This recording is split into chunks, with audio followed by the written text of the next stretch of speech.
ഗോവിന്ദച്ചാമിയുടെ jail ചാട്ടത്തിൽ വിരമിച്ച ജഡ്ജിയുടെ നേതൃത്വത്തിൽ അന്വേഷണം. സമഗ്രാന്വേഷണത്തിന് മുഖ്യമന്ത്രിയുടെ നിർദ്ദേശം നൽകിയിരിക്കുന്നു. ആർ റോഷിപാൽ ഇപ്പോൾ സമഗ്രാന്വേഷണത്തിലേക്ക് നീങ്ങുന്നു. നിലവിൽ നടപടിയില്ല എന്നാണ് മനസ്സിലാക്കേണ്ടത്.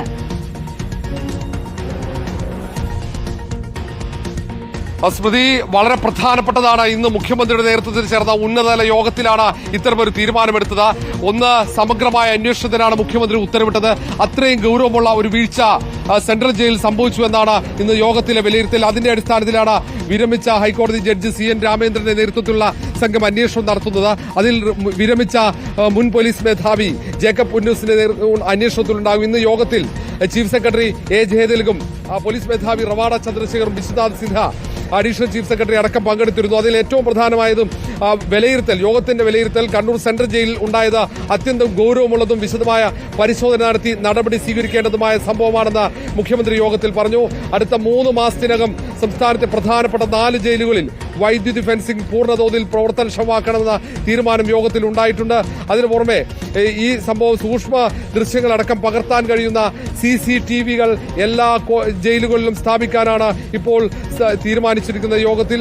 ഇനി എല്ലാ ജയിലുകളിലും അത് സൂക്ഷ്മമായി ഈ ജയിൽ പുള്ളികളുടെ നീക്കങ്ങൾ നിരീക്ഷിക്കാൻ പറ്റുന്ന CCTV ക്യാമറകൾ സ്ഥാപിക്കും. ജയിൽ ജീവനക്കാർക്ക് തുടർച്ചയായി ഒരേ സ്ഥലത്ത് തുടരുന്നത് കണക്കിലെടുത്ത് അതുമൂലമുണ്ടാകുന്ന പ്രശ്നങ്ങൾ ഒഴിവാക്കാൻ ഓരോ സ്ഥലത്തും 5 വർഷം പൂർത്തിയാക്കിയവരെ മറ്റിടങ്ങളിലേക്ക് മാറ്റും. കൃത്യമായി ജീവനക്കാരെ വിന്യസിക്കുന്നതിലടക്കം പുതിയ തീരുമാനങ്ങളിലേക്ക് വരുന്നു.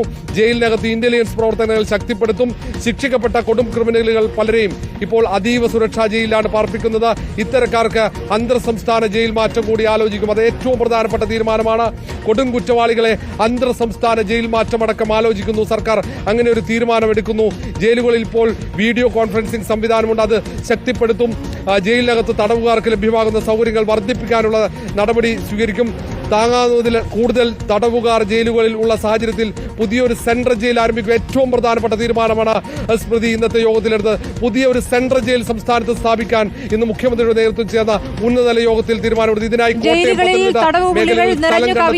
എണ്ണം കൂടുതലാണ്. തടവുകളിലെ നിർത്താനുള്ള ജയിലുകൾ ഇല്ല എന്നതിന്റെ അടിസ്ഥാനത്തിൽ പുതിയ ഒരു ജയിൽ നിർമ്മാണത്തിലേക്ക് പോകുന്നു.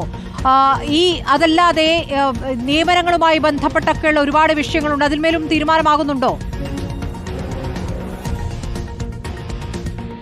നിയമനവുമായി ബന്ധപ്പെട്ട കാര്യങ്ങളല്ല. പുതിയൊരു സെൻട്രൽ ജയിൽ തുടങ്ങുമ്പോൾ സ്വാഭാവികമായും പുതിയ പോസ്റ്റിങ്ങുകളുണ്ട്. പുതിയ പദവികൾ അവിടെ സംസ്ഥാന സർക്കാർ അവിടെ രൂപീകരിക്കും. അങ്ങനെ പോസ്റ്റിങ്ങുകൾ ക്രിയേറ്റ് ചെയ്യപ്പെടും. സ്വാഭാവികമായും ജയിൽ വകുപ്പിൽ കൂടുതൽ നിയമനങ്ങൾ നടക്കും. ഏതായാലും ഇത് ഏറ്റവും പ്രധാനപ്പെട്ട തീരുമാനമാണ്. സംസ്ഥാനത്ത് ജയിലുകൾക്കകത്ത് അന്തേവാസികളുടെ എണ്ണം, തടവുകാരുടെ എണ്ണം വർദ്ധിക്കുന്ന സാഹചര്യം, ജീവനക്കാർക്ക് കൃത്യമായി തടവുകാരെ നിരീക്ഷിക്കാൻ പറ്റാത്ത സാഹചര്യം. ഈ സാഹചര്യത്തിൽ കൂടിയാണ് ഇന്ന് മുഖ്യമന്ത്രിയുടെ നേതൃത്വത്തിൽ ചേർന്ന ഉന്നതതല യോഗത്തിൽ പുതിയൊരു സെൻട്രൽ ജയിൽ സംസ്ഥാനത്ത് സ്ഥാപിക്കാൻ വേണ്ടിയുള്ള തീരുമാനം. അത് പത്തനംതിട്ടയിലോ കോട്ടയത്തോ ജയിൽ സ്ഥാപിക്കാനാണ് തീരുമാനിച്ചിരിക്കുന്നത്. അതിനുവേണ്ടി എത്രയും പെട്ടെന്ന് സ്ഥലം കണ്ടെത്താനുള്ള നിർദ്ദേശം ഇതിനോടകം തന്നെ നൽകി കഴിഞ്ഞു. അതിനു പുറമെ ഇനി ജയിലിനകത്ത് ഇങ്ങനെ കൊടും കുറ്റവാളികൾ ജയിൽ ചാടാതിരിക്കാൻ വേണ്ടിയുള്ള നിരീക്ഷണം ശക്തമാക്കും.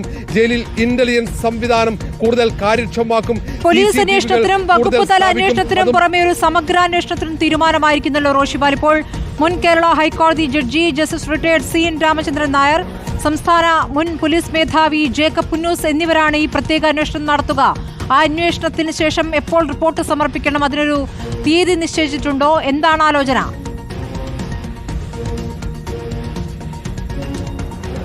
സ്മൃതി, വളരെ പെട്ടെന്ന് തന്നെ അന്വേഷണം പൂർത്തിയാക്കണമെന്ന നിർദ്ദേശമാണ്. അതിൽ ഏറ്റവും പ്രധാനപ്പെട്ടത് നിലവിൽ നടക്കുന്ന 2 അന്വേഷണമുണ്ട്. അത് ഒന്ന് ജയിൽ വകുപ്പ് നടത്തുന്നതാണ്. അത് DIG ജയിൽ നോർത്താണ്. ആ റിപ്പോർട്ടും അതിനു പുറമെ പോലീസിന്റെ അന്വേഷണ റിപ്പോർട്ടും അതിവേഗത്തിൽ തന്നെ സമർപ്പിക്കാനുള്ള നിർദ്ദേശം മുഖ്യമന്ത്രി നൽകിയിട്ടുണ്ട്. അതിന് പുറമെയാണ് 3ാമതൊരു അന്വേഷണം. അത് റിട്ടയർഡ് ജസ്റ്റിസും ഒപ്പം മുൻ പോലീസ് മേധാവി നേതൃത്വത്തിൽ നടന്ന അന്വേഷണമാണ്. സംസ്ഥാന സർക്കാർ ഈ ഗോവിന്ദച്ചാമിയുടെ ജയിൽ ചാട്ടത്തെ അതീവ ഗൗരവമെന്ന തന്നെയാണ് വിലയിരുത്തുന്നത്. അതീവ ഗൗരവമുള്ള വീഴ്ചയായി തന്നെയാണ് ഇന്നത്തെ യോഗത്തിൽ മുഖ്യമന്ത്രി ഇത് ചൂണ്ടിക്കാണിച്ചത്. അതുകൊണ്ട് തന്നെ പൊതുമരാമത്ത് സെക്രട്ടറി അടക്കമുള്ള ഉന്നത ഉദ്യോഗസ്ഥരെ കൂടി യോഗത്തിലേക്ക് വിളിപ്പിച്ചിട്ടുണ്ട്. നടക്കുന്നുണ്ട്. കാരണം ഇനി എന്തൊക്കെ തരത്തിലുള്ള മാറ്റങ്ങൾ ഈ ജയിലിൽ ഏതൊക്കെ തരത്തിലുള്ള സുരക്ഷാ സംവിധാനങ്ങൾ ഏർപ്പെടുത്തണമെന്നടക്കമുള്ള വിശദമായ ചർച്ചയാണ് 11 മണിക്ക് തുടങ്ങിയ യോഗം മണിക്കൂറുകൾ നീണ്ടു എന്നതാണ് പ്രധാനപ്പെട്ട കാര്യം. ഇന്ന് ക്ലിഫ് ഹൗസിലാണ് യോഗം ചേർന്ന്, ഓൺലൈനായി യോഗം ചേർന്ന്. മുഖ്യമന്ത്രി ക്ലിഫ് ഹൗസിലായിരുന്നു. ഏതായാലും ഗൗരവമുള്ള നിർദ്ദേശങ്ങൾ യോഗത്തിലേക്ക് വന്നു എന്നതാണ് ഏറ്റവും പ്രധാനപ്പെട്ടത്. ജയിൽ വകുപ്പിന് അതീവ ഗൗരവത്തിലുള്ള വീഴ്ച സംഭവിച്ചു. അങ്ങനെയാണ് ഗോവിന്ദസ്വാമി അതീവ സുരക്ഷയുള്ള 10ാം ബ്ലോക്കിൽ നിന്നും ഇങ്ങനെ ചാടി രക്ഷപ്പെട്ടത്. വളരെ വളരെ പ്രധാനപ്പെട്ട തീരുമാനങ്ങളുണ്ട്. അടുത്ത 3 മാസത്തിനകം സംസ്ഥാനത്തെ പ്രധാനപ്പെട്ട 4 ജയിലുകളിലും വൈദ്യുതി ഫെൻസിംഗ് പൂർണ്ണ തോതിൽ പ്രവർത്തനക്ഷമമാക്കണമെന്ന തീരുമാനമാണ് ഇന്നത്തെ യോഗത്തിലുണ്ടായിരിക്കുന്നത്. സൂക്ഷ്മ തലത്തിൽ ദൃശ്യങ്ങൾ പകർത്താനാകുന്ന ഇന്റലിജന്റ് CCTV 4 പ്രധാന ജയിലുകളിൽ സ്ഥാപിക്കാൻ തീരുമാനമായിരിക്കുന്നു. അടിയന്തരമായ നടപടികൾ തുടങ്ങണമെന്നാണ് ഇപ്പോൾ തീരുമാനമായിരിക്കുന്നത്. ജയിൽ ജീവനക്കാർ തുടർച്ചയായി ഒരേ സ്ഥലത്ത് തുടരുന്ന കണക്കിലെടുത്ത് അതുമൂലമുള്ള പ്രശ്നങ്ങൾ ഒഴിവാക്കാൻ ഓരോ സ്ഥലത്തും 5 വർഷം പൂർത്തിയാക്കിയവരെ മറ്റിടങ്ങളിലേക്ക് മാറ്റാനും തീരുമാനമായിരിക്കുന്നു. ജയിലിനകത്ത് ഇന്റലിജൻസ് പ്രവർത്തനങ്ങൾ ശക്തിപ്പെടുത്തും. ശിക്ഷിക്കപ്പെട്ട കൊടും ക്രിമിനലുകളിൽ പലരെയും അതീവ സുരക്ഷാ ജയിലിൽ പാർപ്പിച്ചിരിക്കുന്നവർക്ക് അന്തർ സംസ്ഥാന ജയിൽ മാറ്റം കൂടി ആലോചിക്കുന്നു. അത്രയും വിശദമായ ആലോചനകളാണ് ഇപ്പോൾ നടന്നിരിക്കുന്നത്. ഇപ്പോൾ നടക്കുന്ന അന്വേഷണത്തിന് പുറമെ ഒരു സമഗ്ര അന്വേഷണത്തിനുള്ള തീരുമാനവും ആയിരിക്കുന്നു. മുൻ കേരള ഹൈക്കോടതി ജഡ്ജി CN രാമേന്ദ്രൻ നായരും സംസ്ഥാന മുൻ പോലീസ് മേധാവി ജേക്കബ് പുന്നൂസുമാണ് പ്രത്യേക അന്വേഷണം നടത്തുക. റോഷിപാൽ, ഇപ്പോൾ സമഗ്രാന്വേഷണം, അതോടൊപ്പം തന്നെ വളരെ വേഗത്തിൽ തന്നെ ഇപ്പോഴുള്ള ജയിലുകളുടെ സ്ഥിതി അത് മെച്ചപ്പെടുത്താനുള്ള നടപടികൾ, അതിനൊരു സമയം നിശ്ചയിച്ചിരിക്കുന്നു. 3 മാസത്തിനകം ഈ സ്ഥിരമായി ജയിലുകളിൽ തുടരുന്ന ജീവനക്കാർ, സ്ഥലം മാറ്റമില്ലാതെ തുടരുന്ന ജീവനക്കാർ, അവരെ സ്ഥലം മാറ്റാനുള്ള ആലോചനയിലേക്ക് നീങ്ങിയിരിക്കുന്നു. അപ്പോൾ അങ്ങനെ തുടരുന്നവരൊക്കെ ഒരു തരത്തിൽ തടവ് പുള്ളികളെ സഹായിക്കുന്നു എന്ന രൂപത്തിലുള്ള വിവരങ്ങൾ കിട്ടിയതിന്റെ കൂടി അടിസ്ഥാനത്തിലാണോ?